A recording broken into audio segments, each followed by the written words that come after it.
जिल्हा प्रशासनाच्या वतीने दिनांक 9 ते 17 ऑगस्ट 2026 या कालावधीत हर घर तिरंगा मोहीम व्यापक प्रमाणावर राबवली जात आहे।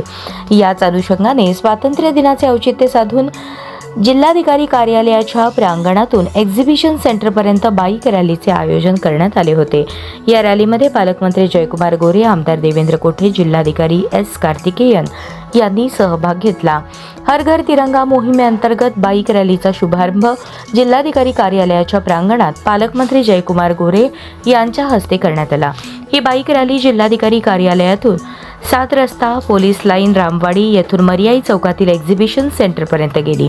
एक्झिबिशन सेंटर येथे बाईक रॅलीचा समारोप करण्यात आला। ही बाईक रॅली जिल्हा प्रशासन, जिल्हा क्रीडा कार्यालय व माय भारत यांच्या संयुक्त विद्यमाने आयोजित करण्यात आली होती। यामध्ये जिल्हा प्रशासनातील अधिकारी, कर्मचारी मोठ्या संख्येने सहभागी झाले होते। अप्पर जिल्हाधिकारी गणेश निराळी, निवासी उपजिल्हाधिकारी अभिजित पाटील, तालुका क्रीडा अधिकारी राहुल गायकवाड यांच्यासह अन्य संबंधित विभागाचे अधिकारी उपस्थित होते।